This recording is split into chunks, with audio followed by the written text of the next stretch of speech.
Want to make a podcast? Spotify's got a platform that lets you make one super easily, then distribute it everywhere and even earn money, all in one place for free. It's called Spotify for Podcasters, and here's how it works. Spotify for Podcasters lets you record and edit podcasts right from your phone or computer, so no matter what your setup is like, you can start creating today. Then you can distribute your podcast to Spotify and everywhere else podcasts are heard. Video podcasts are also available on Spotify. With Spotify for Podcasters, you can even earn money in a variety of ways, including ads and podcast subscriptions. And best of all, it's totally free with no catch. Spotify for Podcasters has made our podcasting process so much easier and even has options like Q&As and polls so we can engage with listeners. I highly recommend you give it a try. Download the Spotify for Podcasters app or go to www.spotify.com/podcasters to get started. The following contains descriptions of physical violence, sexual violence, and graphic descriptions of autopsies.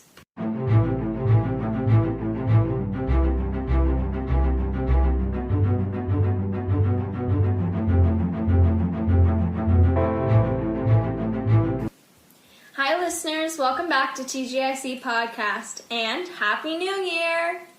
We are so excited to continue TGIC into 2021 with today's episode. I'm Jillian. And I'm Izzy. Today we will be talking about the bizarre and mysterious disappearance of Cindy Anderson, so let's just jump right into it.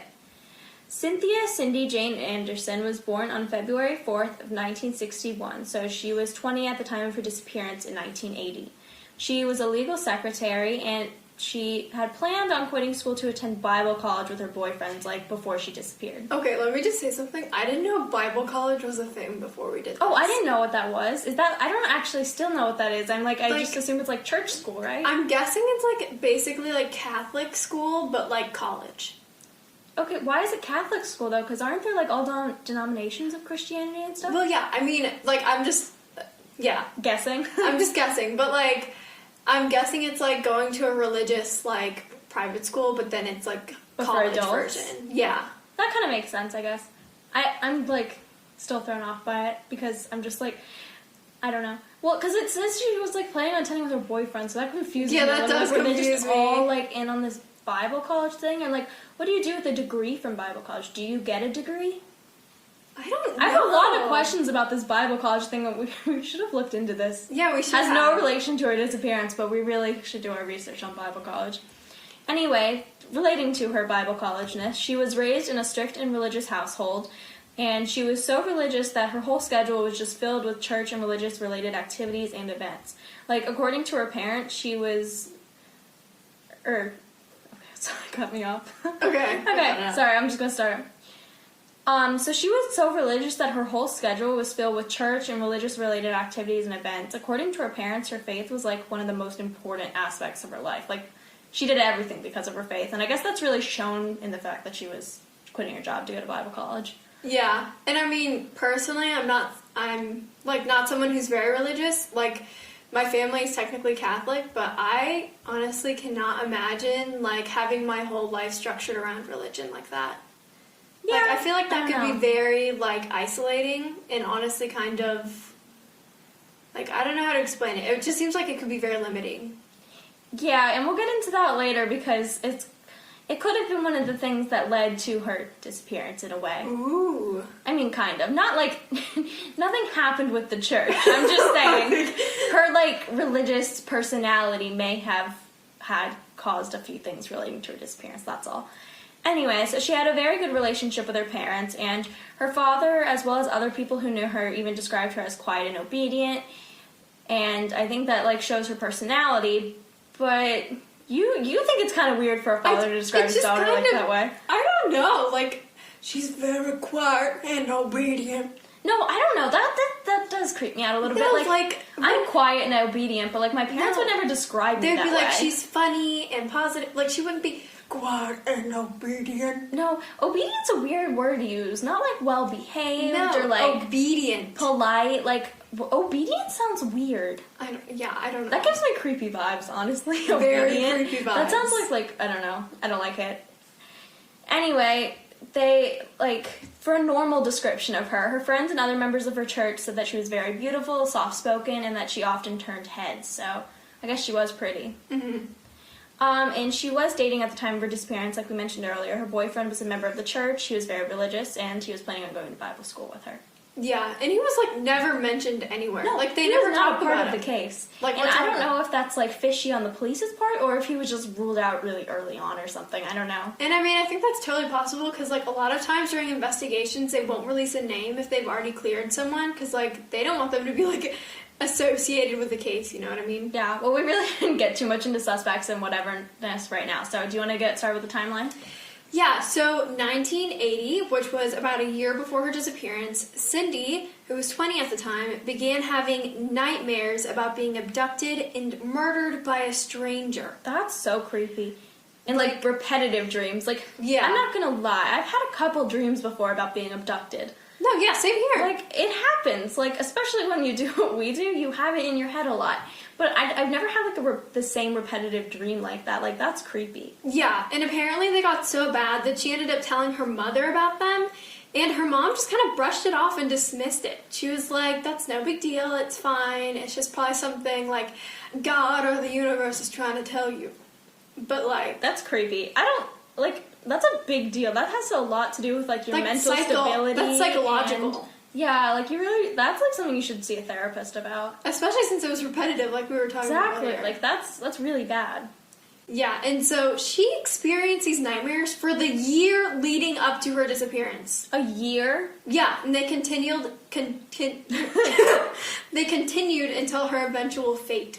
That's creepy. Holy shit. Yes. Like, A year. And then she disappeared. Yeah. So let's fast forward a little bit to 10 months before her disappearance. So a message written in graffiti was posted on a building near her office that she worked in, and it was in huge red messy letters, and it read, "I love you, Cindy," with a dash GD. Okay, so this is weird, but, like, really weird, and, like, we've talked about how weird this is in our research, but this is something I just thought about. You know how she was really religious? Do you think GD had anything to do with God?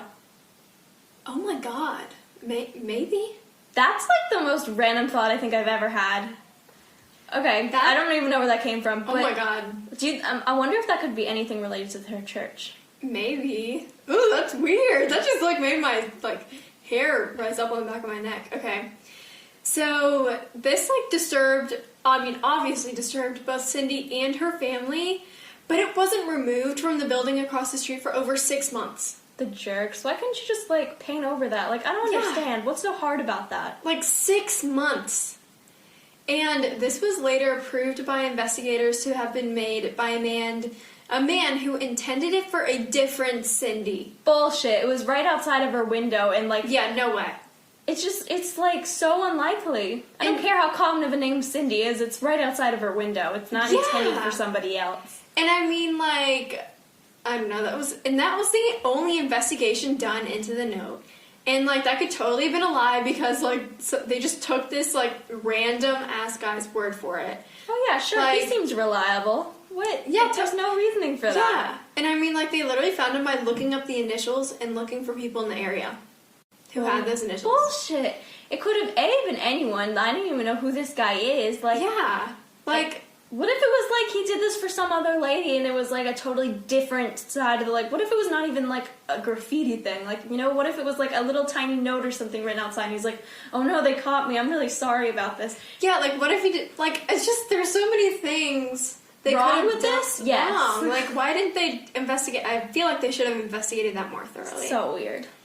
But she was also getting threatening and creepy phone calls where someone would be whispering or breathing into the phone. Oh, well, that's just the icing on the creepy cupcake. Like, no. That is so weird. I mean, I gotta be totally honest, I've prank called people and breathed into the phone. You have. Multiple I've seen times. you do it a lot.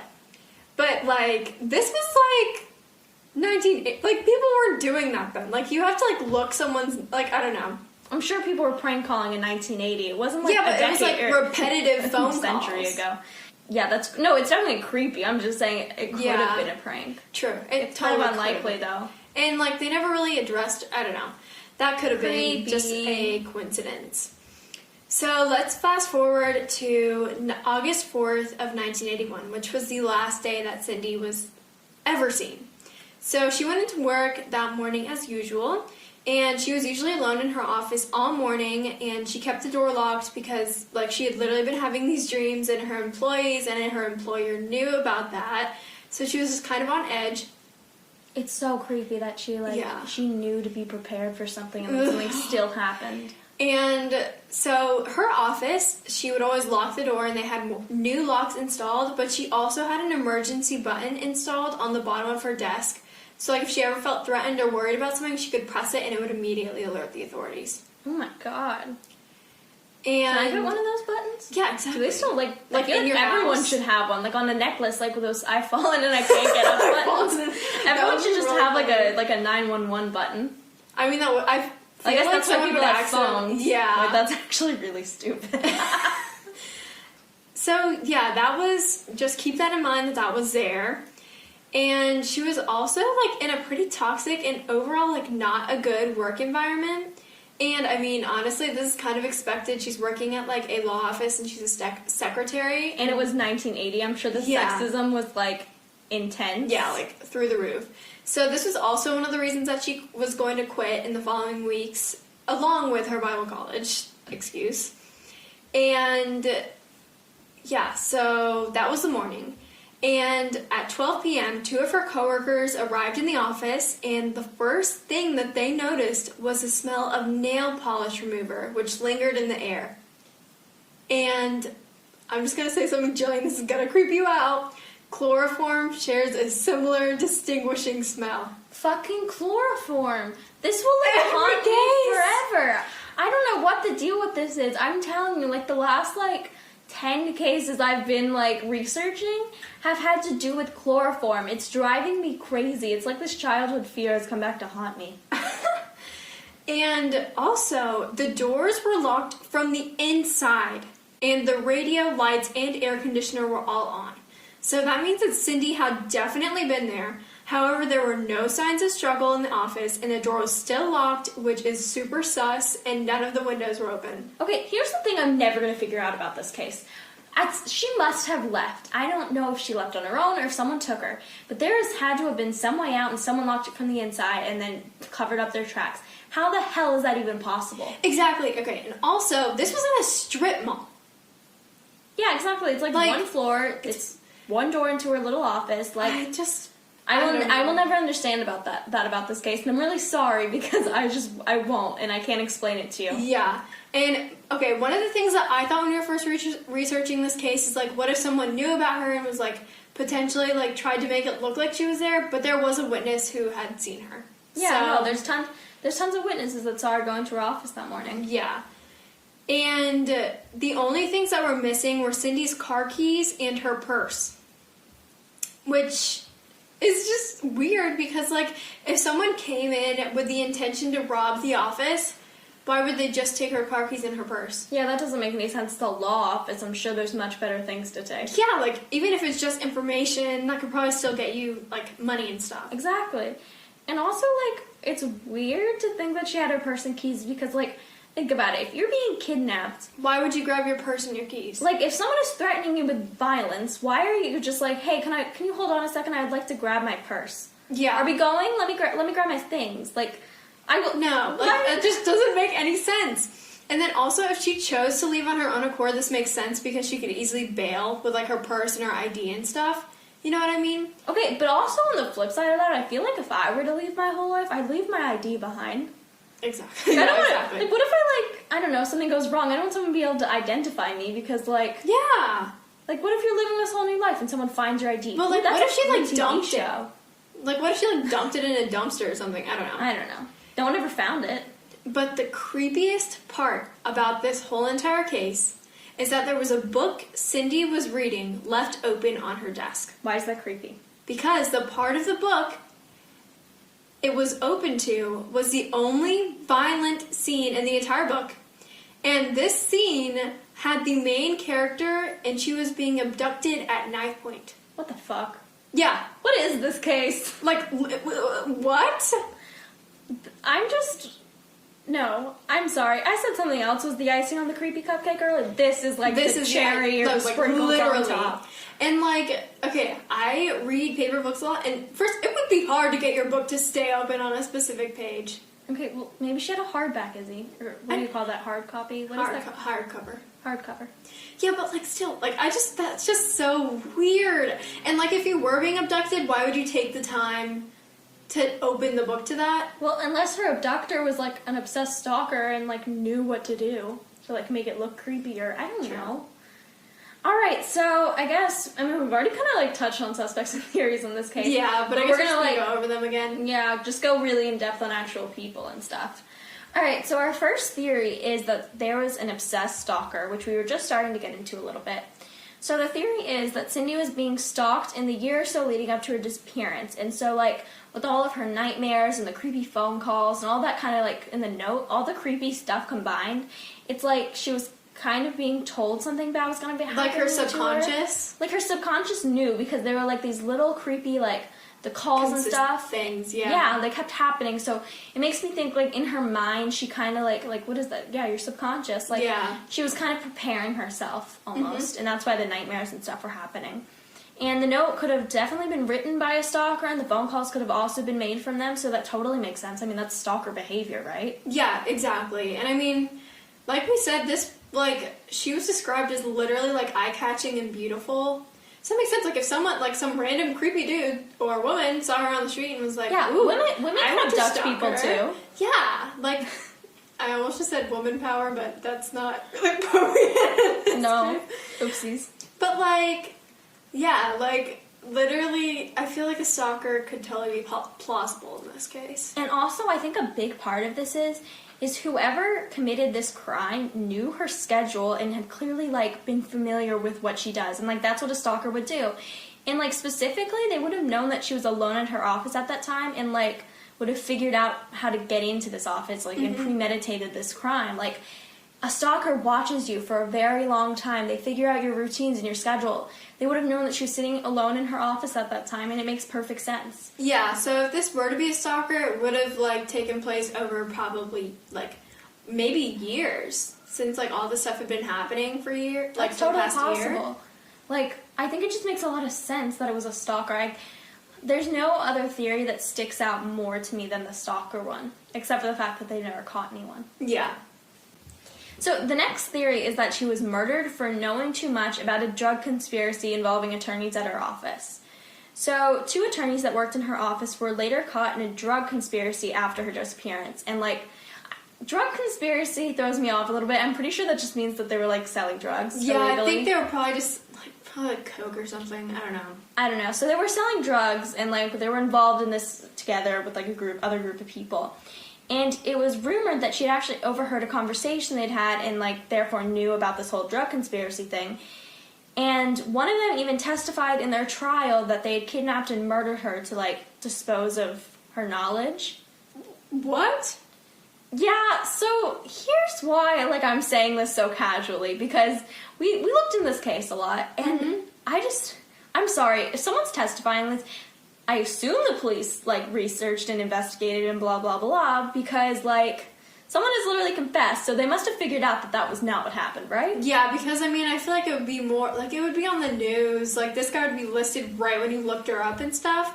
No, and there's nothing, like... And there's nothing. I, like, couldn't even tell you the official names of this guy. Yeah, and I just, honestly, this is my least favorite theory of the whole entire thing. Well, it's so not interesting. It's just so not interesting and not plausible, because, like, there's literally no sign of struggle.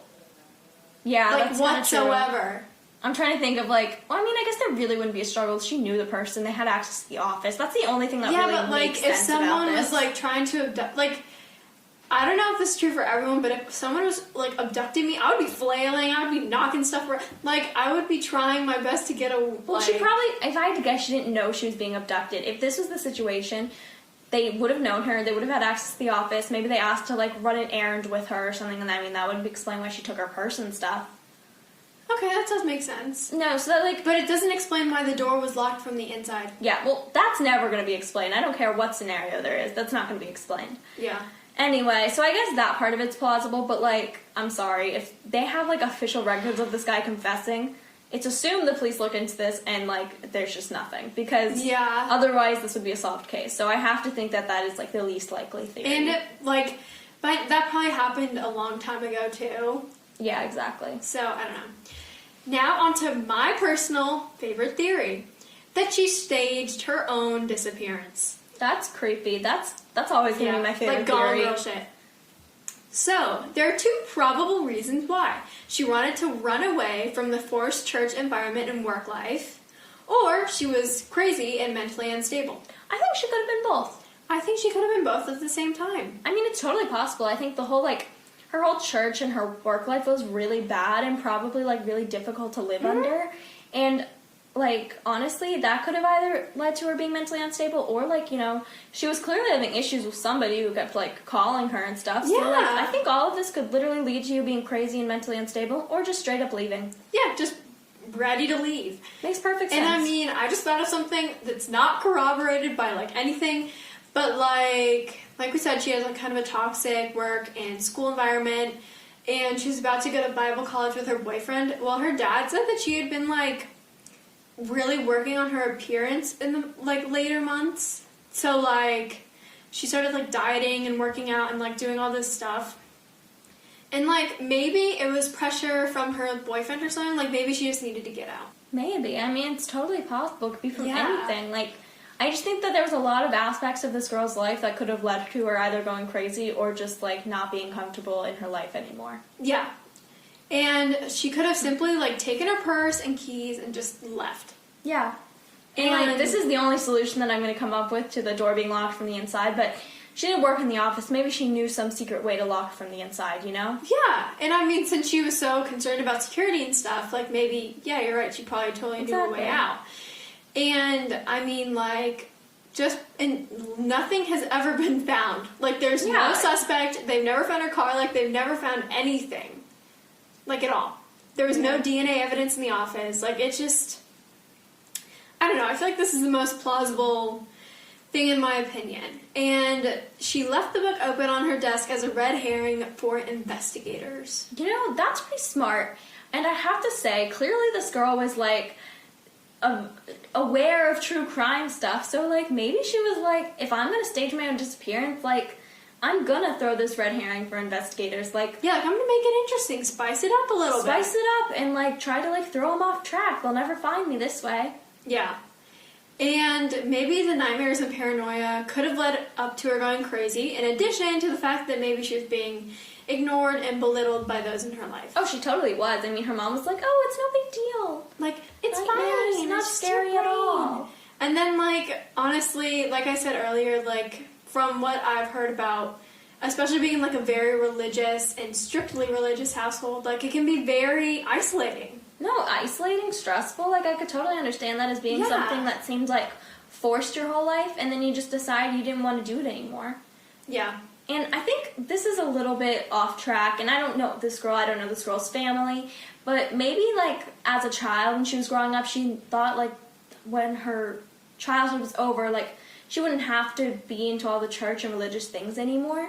Like, maybe she thought it was being forced by her parents, and as an adult, she was hoping to get away from that, and then she happened to be dating the guy from her church, and maybe she just was like, this is going to be my whole life if I don't get out now. Yeah. I don't know. It's also totally possible that the church thing, like, was her whole life, like, that people said, and she enjoyed it, and, like, it had nothing to do with her disappearance. We'll never know. Yeah, we will literally never know. So, this concludes one of the strangest cases we have ever researched. Tune in next week and listen to the last few minutes of this episode to hear a few of our podcast recommendations. Bye!